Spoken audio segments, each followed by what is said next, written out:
terrified.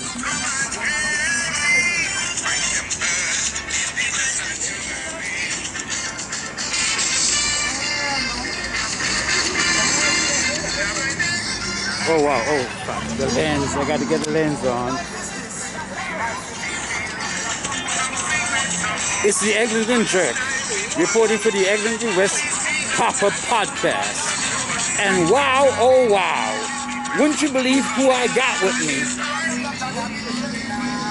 What's up? Is none other than Desmond Cole. Desmond Cole, say something to the people. Hello, people. What's up? All right. And Desmond, shout out to the Eglinton Jerk. Shout out to Oakwood and Eglinton, really, where we're at right now. And fuck little Jamaica. You can't get me to say that on camera. Brother, let's go. Let's just take a walk to Eglinton from Oakwood to Marley, well, before Marley, and then to Reggae Lane. Yo, lead the way. Are you ready? I'm ready. All right. Desmond, what time is it? Right now, What time is it? In a minute, bro. In 1 second. 10:53. What day and what year? What day and what year is it? Saturday. July the 10th. Yep. July 10th, Saturday. Yep. Thank you so much. Let's go. Desmond, what's up? at 10:30 in the evening, do you understand that these barbershops are still working? Overtime, apparently. They go until 1, 2 at times, baby. Well, you can finally get a haircut again, so who can blame anybody? Oh yeah. I kind of need one. You can't really see out here. Oh yeah. You got some nappy shit going on there. Well, black is beautiful, Kristen. All the time. Wow. Curtis, what's happening, brother? Just come from work, your son are walking down here, going to get some food. Working where? Where you working? You working at Raps? No, I just come from work at Red Park. Oh, Red Pat. I do condominiums and I clean and maintain condominiums. And you know, Red Pats have been one of them organizations that have pressed us for years too, right? Red Pat Sugar? No, Red Park on Eglinton. Yeah, but it's part of the Red Pat Sugar? I don't know if they are. Nice to see you. You got some news to me? Some weed for you. Some weed? You got some weed? Yeah, that's way better than news. Oh. Way better.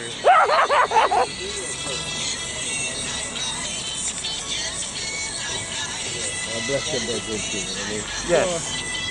Tony? 102 for him. No, I'm giving him yours. You're gonna give him directly.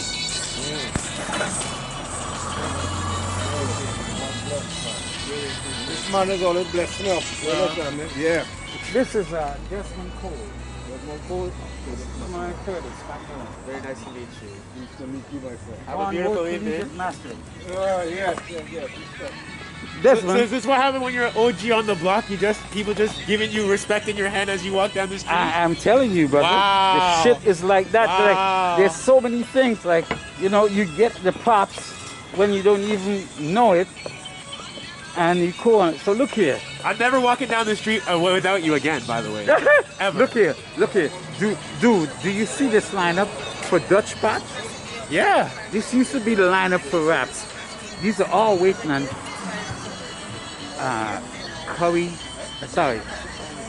jerk chicken. Look at the smoke. Look at the smoke we're walking into. Yes. Look at this. My This is God. Eglinton on a Saturday night. Look at this. Love See this. this? Love See his this. jerk pics? See the smoke? Look at the smoke from there. Look at the smoke. You see the smoke from there? You hear that? It's pork you having pork? I can smell it. What's up, brother? How is it? Boy, you're working overtime tonight, huh? Yeah? You need an assistant? No, sir. You can handle this crowd? Yes. How so? I'm good. You're good? All right. Damn. Brother says he can handle the crowd. I was willing to help, you know. Hey, what's up, kid? Yeah, exactly. Here's Raps now. like again, look at the smoke. Look at the smoke coming out. Can I get you on the other side with the smoke?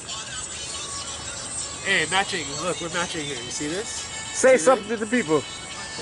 Why you keep asking me to say something to the people, man? I'm talking to you. Dig, well, you got to talk to the people too. Any one of you guys have grammar? No. Gamma? No, no, no. No. Desmond Cole, say something to the people. You're right there in front of Raps Jerk Chicken. I mean, it's a Smoke. historic evening. I'm with a historic Eglintonian. That's the language. That's the verbiage, right? Eglintonian. Dig. Okay. In Little Jamaica, Clifton told me Little Jamaica was dead. He was Fuck obviously... Little Jamaica. Well, Fuck Little Jamaica. okay. Whatever you say. You're obviously lying and wrong because it's Saturday night and it's lit out here. Mm-hmm. So I don't know what to tell you. But this is beautiful and we're having a good time. Right on. Let's move on and okay. We're going to Reggae Lane now. Dig, and this is Spencer's Bakery right here. And this is Reggae Lane. So if you haven't seen it, let me show you. Like this is the farmers market. They had an excellent farmers market here last Sunday, and they're doing it every Sunday from 11 a.m. to 3 p.m. until October, rain or shine. So I was here for the opening on Sunday, and let me take you to Reggae Lane here. So, listen, audience that Clifton keeps asking me to talk to, what he may not understand is that while he made my ass wait for him here 20 minutes to come to the corner, I already been through Reggae Lane. You've been through Reggae Lane? Okay, here is the Reggae Lane insignia. Not that this is my first time here, by the way, but like, come on. Leroy Sibbles on his bicycle. This is Jackie Mid 2. This is my man King Culture down by Kiel. And this is the whole insignia. So tell me, what did you find out about Reggae Lane when you went on your own? Well, I walk around here a lot, actually. And I have also seen the Eglinton Jerk little mini documentaries about Reggae Lane. Dig. And, you know, I know a little bit about the history of the gating of Reggae Lane and the different fences that are going up that you've been talking about. Mostly, it's just a good place for me to look at the latest graffiti of what's going on and run into some characters while I'm hanging around the hood, really. But tell me something about what you have run into and the characters you run to on Reggae Lane in the last 30 minutes that you have actually explored on your own. That's confidential information, sir. Excuse me, sir.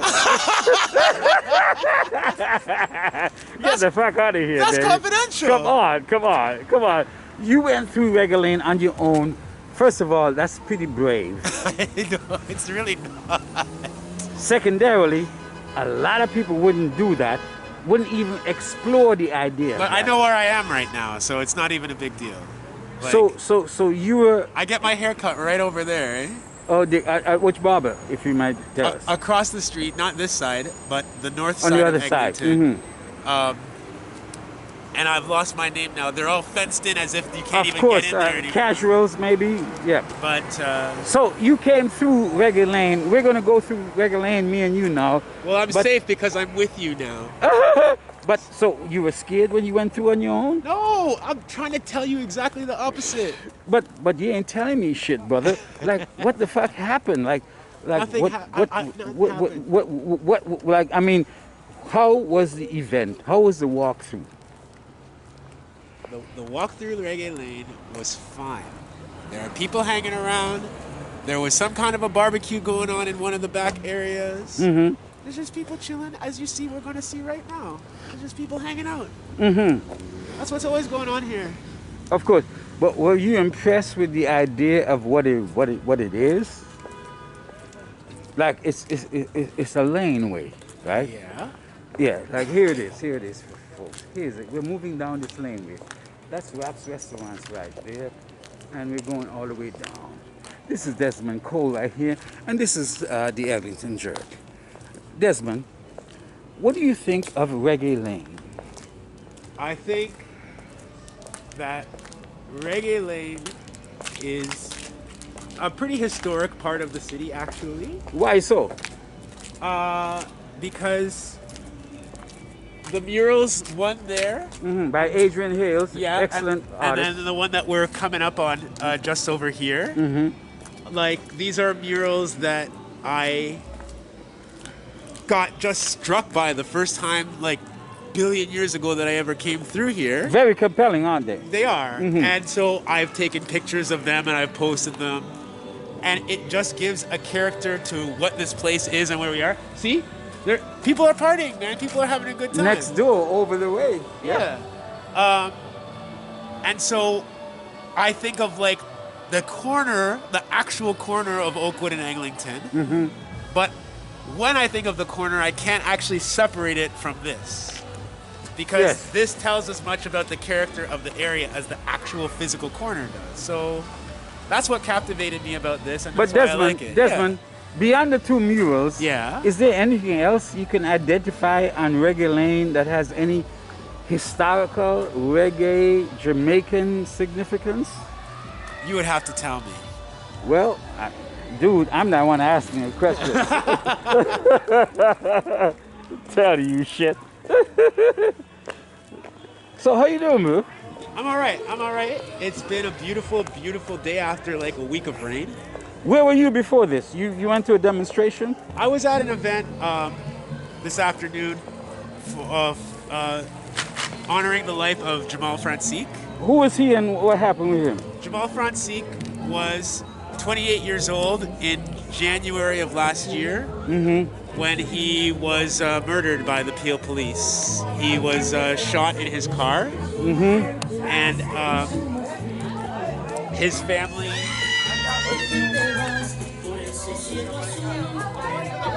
His family put on the event today in remembrance of him. It was a barbecue. Like most people who are assaulted or killed by the police, nobody who is responsible for what they did to Jamal has been held legally accountable. And somehow they're forgotten in a couple of months. Well, we don't even know the names of the police officers involved in the situation, Because the as per SIU, usual. the Special Investigative Unit, just like covered that up, right? Yeah, they like to anonymize the killers, and did so again in this case. And Jamal's family continues to fight for some measure of answers or accountability. And they threw a beautiful picnic today. There was music. There was very, very good food. Extremely good food. Ice cream truck. Oh gosh. You know, good musical performances.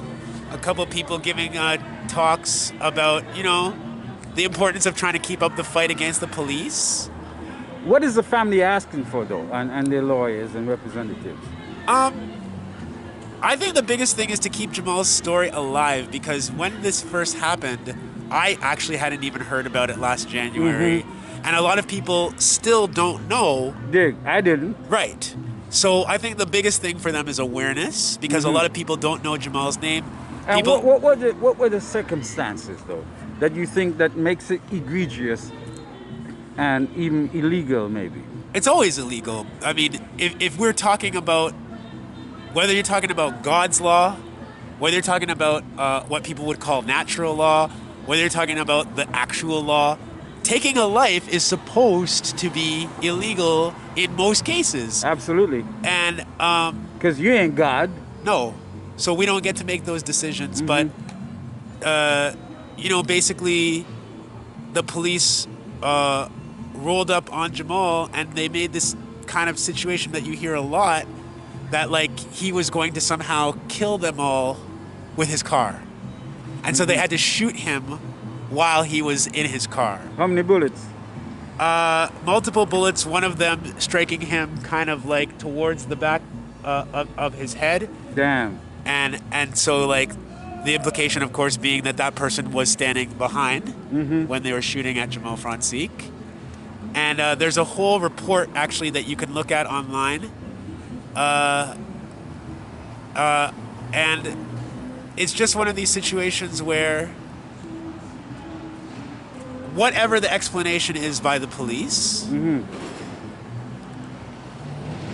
they're very existence is what brings about these circumstances. It's not us as black people that are doing that. They want us to believe that they're responding to something that we are doing. When in reality, they're introducing themselves into our environment, and then because they are terrified of us, because of the history of racism and white supremacy in this world and in this country, they have to control our bodies when they're around us. They have to control the physical space. They have to control everything, which means even if you look at them wrong, even if you talk to them wrong, then they have the right to use whatever force they feel necessary. And I don't believe them when they say that Jamal was some kind of imminent threat to all of those officers who, for whatever reasons, decided to approach him in his car. And, you know, we weren't there, so we cannot see what happened. But that leads people to want to say, well, yeah, you weren't there and you don't know, therefore you should turn your back on murderers. You know, and I don't think any of us can be safe turning our backs on the police and assuming that the things that they're trying to excuse and tell us are actually real, because we have too much history and we know better than that. So why was it important to you, and why continually important to you to demonstrate when blacks get killed by the police? Like, you end up actually being there, like Dudley Laws from the Black Action Defense Committee, rested RIP, used to do, where you show up.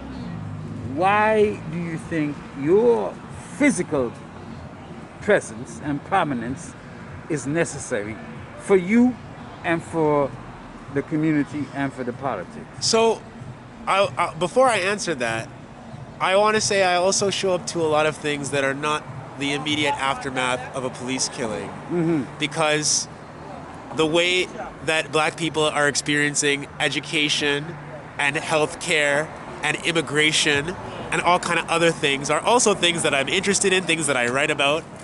So this is a piece of that. But the reason I physically show up for these things is that today wasn't really a protest so much as a celebration of a black person's life who should still be with us. And I was invited by the family, and I think that it is important to celebrate and honor the lives of people who have been taken from us by the police and to show love on their families. So I want to love on those who have to bear this like weight heavier than everybody else.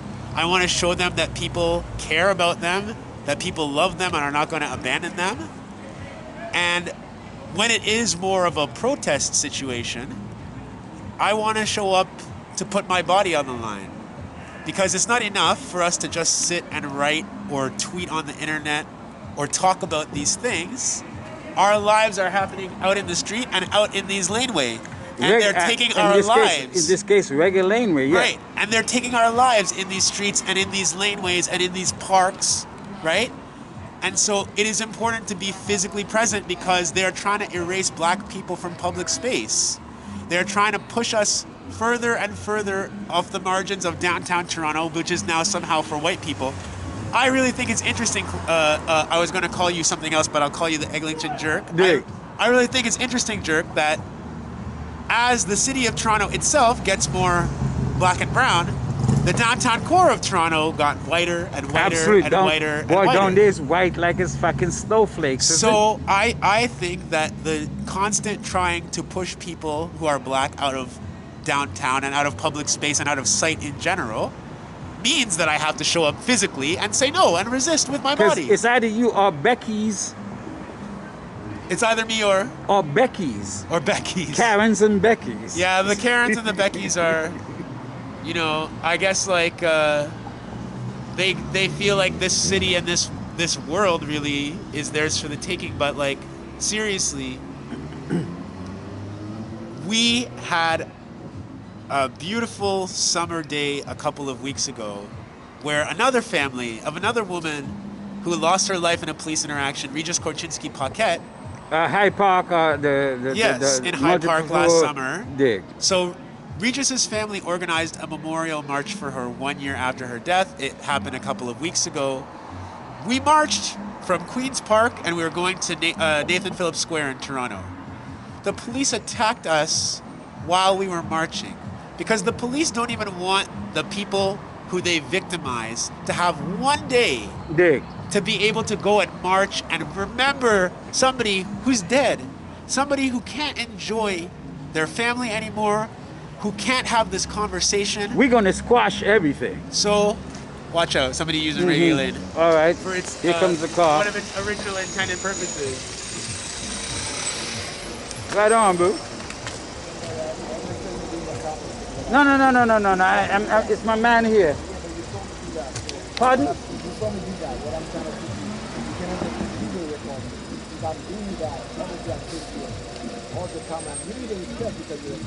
Dave.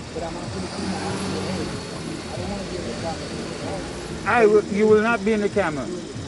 You imagine being in the camera. Have a good night, brother. Thank you for your discussion, bro.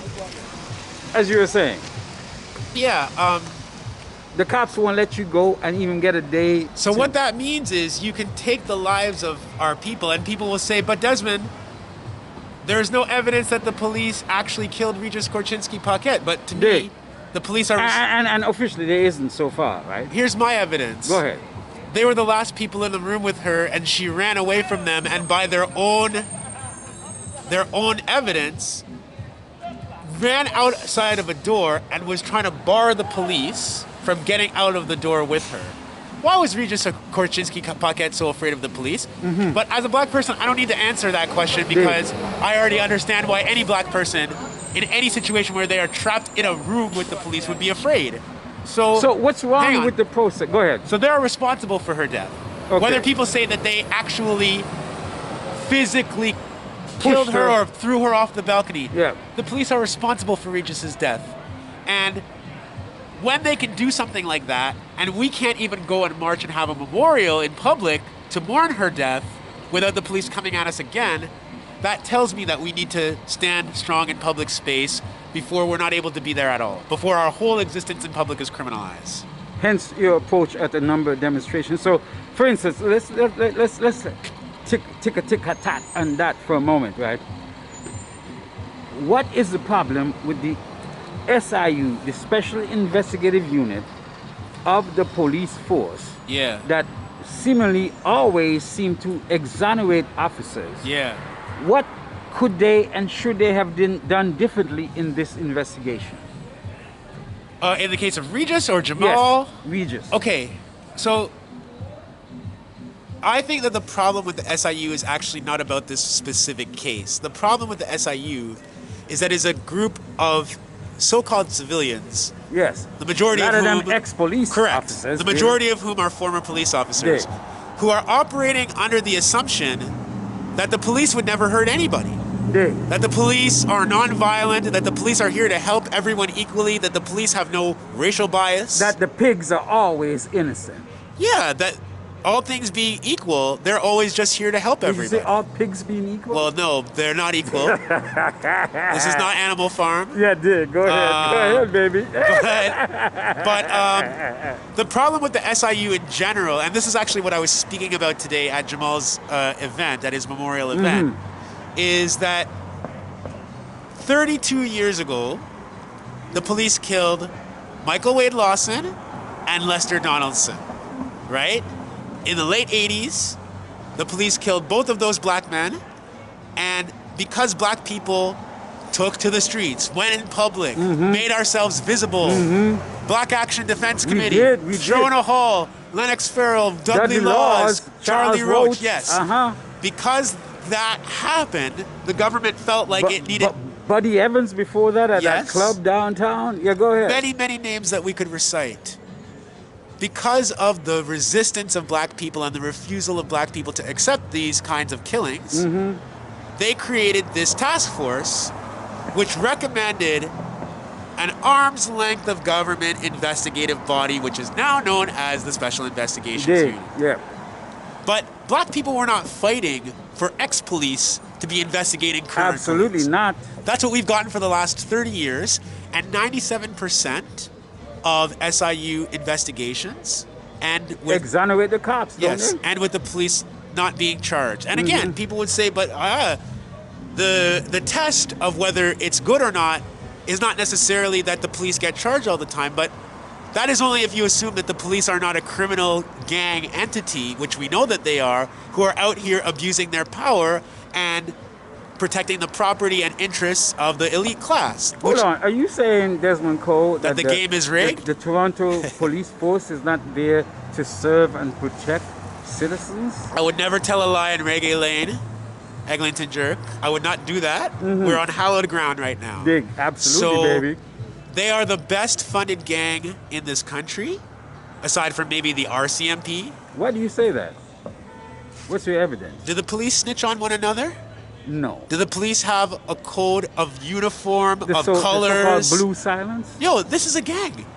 This is the most well-funded and So supported bad gang. apples are allowed to propagate. Let's talk about bad apples, though, because as I remember that saying, what is- One bad apple don't spell the whole. Chichi and Peppy back in the day, one Right. of my groups, Right. even before the Jackson 5 and so. One Chichi and bad Peppy, apple one don't bad spoil apple don't the spoil the whole whole bunch, bunch. girl. Give me what you got. Yeah, let yeah. me- yeah. But- so you but- telling me about this bad apple? Well, the original saying is that a bad apple spoils the bunch, because the idea is that rot spreads. Of course. But of course, even that metaphor is not a helpful or correct one, because it suggests English is a motherfucking language. it sure but go is, ahead. because it suggests that the police start off good and then become corrupted by individual members, rather than the idea. Snap it like Rather- snap it like a spoken word Yeah. concert. Snap it. Rather than the idea that the police's mission is to control black and indigenous people on this stolen territory. Like the which is- slave patrols Okay. after slavery, right? We In know where the America. police come from, Eglinton jerk. We know where they come from. So, no, I don't accept that they are all out here trying to do good and that sometimes a few of them make a mistake. And the gang mentality of the police says that we rally around those who we say made a mistake and we never give 1 inch.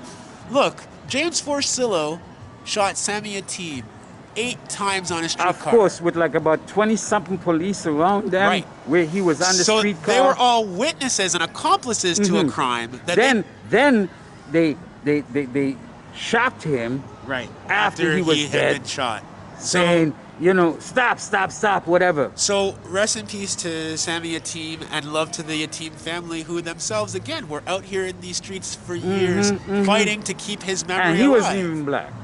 No, but I mean, this capitalist hellhole that we call Toronto, it has a role for everybody, and you're either like here to serve in the interests of this capitalist mission, which serves rich elite people, or, you know, if you don't want to do that, you can be crushed underneath it.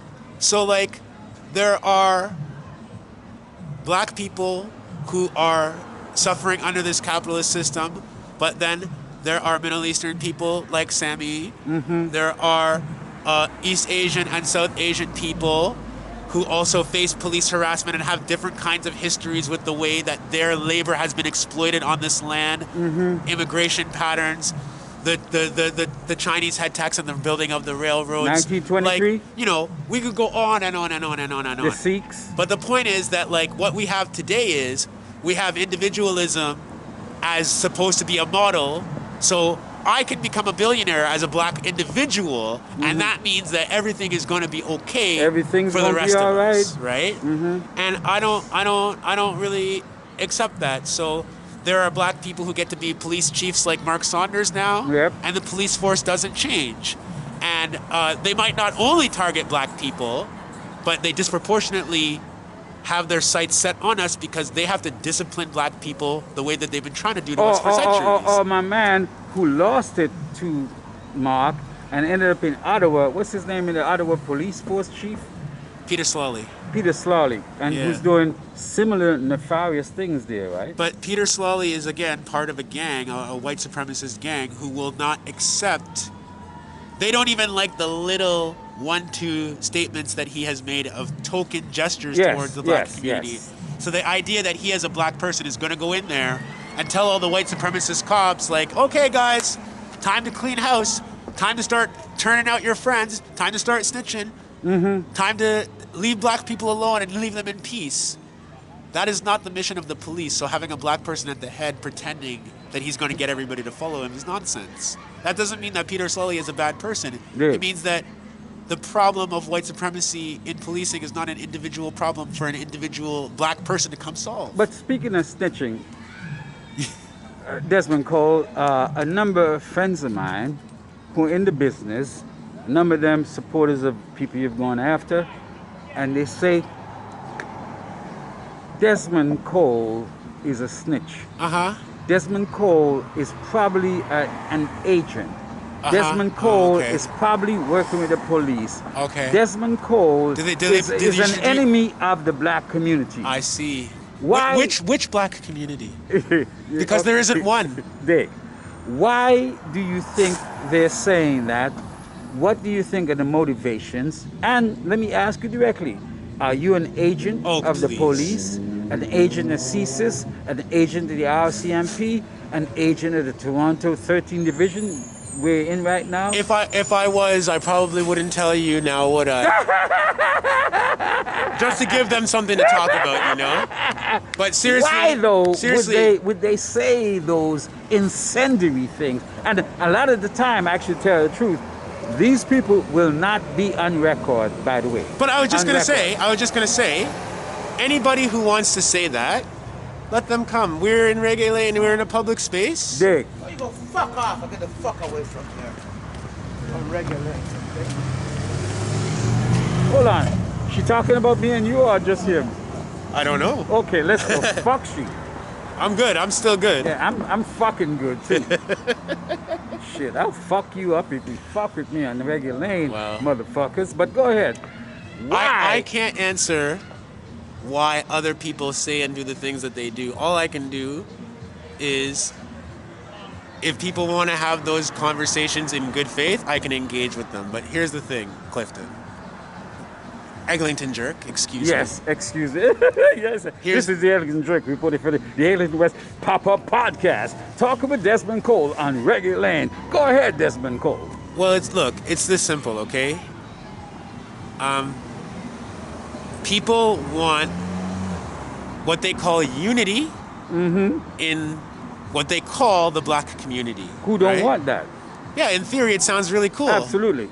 In theory, I think we would all So want is that that. Scarborough, downtown, Regent Park, Eglinton, Oakwood? No. But what they think that means is that because I am black and there are black police chiefs, that I shouldn't criticize them no matter Fuck what the they black do. police chiefs. But because there are black politicians, there are Fuck black, the black judges, politicians. there are black billionaires Fuck in the this. black judges. No. But this Fuck is the black they billionaires. want me to have unity Dig with those disparate- elite people who are doing things that are harmful in our exactly, communities. exactly. And to the extent that I don't want to do that, Eglinton jerk, I am a traitor. I am a snitch. I am a whatever they call it. But those same people will tell you that I am not black. Dig. So you're a black trader, but you're not black. It's interesting, isn't it? So they can't decide. But that's none of these things are my problem. Until somebody want to sit down in good faith and talk about these things. But psychologically, though, yeah. how does it affect you? Because if somebody's bombarding me saying, Clifton is a pedophile, Clifton is a pedophile, Clifton is a pedophile, you know, after like about 4 weeks, Yeah. I'm like, you know, maybe I'm a pedophile. Or like, fuck you pedophiles. Fuck, like, how do you buttress yourself? How do you soothe your own self? What's your strategy then to like just maintain your sanity with the bombardment? It is to remind myself that as much as these folks try to isolate me, there are thousands of people like me. I am not unique. There are lots of people who don't think that it's okay for judges to be activists. There are lots of people who don't think that our future is going to be led out by multi-millionaire black people who have worked with oil and gas companies and exploited other black people. I am not unique in that. They want to, because I am loud and because I have created a big platform for myself, they want to say that it's all Desmond, there's something uniquely crazy or angry or whatever about this guy. But there's thousands of people who think like this, and those people are my friends and my comrades, and so I bitch with them, I have a drink with them, I talk on the phone with them, I vent with them. Nice. and then I feel a little bit better. Better? This is the Eglinton Jerk with Desmond Cole in Reggae Lane, talking about a whole bunch of things. We'll be right back when we will actually get to the explosive part of this interview about You mean there's more? the Black Lives Matter Toronto has recently purchased an $8 million, 10,000 square foot building at 24 Cecil Street in the College and Spadina area, and they're gonna do a whole bunch of shit. Desmond Cole has talked some shit about that. Other people have called the Eglinton Jerk, and we'll be right back when we deal with that. Desmond, you gotta say something? I gotta correct you on one thing. Yeah. I made this mistake too. The building wasn't purchased by Black Lives Matter Toronto, because I am told that the people who are speaking no longer are a part of necessarily Black Lives Matter Toronto, but this is being done on behalf of Black Lives Matter Canada. It's confusing. Because there are three. There's the Waterloo chapter. Yes, there there's are a lots of BC chapters. chapter, and there's a Toronto chapter. But there's only one chapter that's getting an $8 million building. The Toronto chapter. I shouldn't say chapter. There's only one city in which an $8 million building So is were you being telling me that? purchased. Because a lot of people I'm talking about is there have been a lot of breakaways and people who have left the Black Lives Matter Toronto chapter and have had trenchant criticism. Then are you telling me then that this is a breakaway faction that is not the real faction of the Black Lives Toronto? I'm telling you that Sandy Hudson, for instance, Yeah. one of the principal founders of Black Lives Toronto, is mentioned in the articles. Rodney DeVellis. yeah, they're both former members of Black Lives Matter Toronto, who are now part of what they are calling Black Lives Matter Canada. It's just really confusing Absolutely. because we associate all of their work and their activism with the Black Lives Matter Toronto chapter, and all of these new resources seem to be coming to Toronto. This is the Eglinton Jerk. I'm here reporting for the Eglintonwest Pop-Up Podcast with my man here, Desmond Cole at Reggae Lane. We'll be right back with the more explosive part of this interview with the Eglintonwest Pop-Up Podcast. Say something to the people, bro. Just stop saying explosive, would you? Don't oversell anything. How I can say, we'll be right back with the TNT Gatorfield Pop-Up Podcast.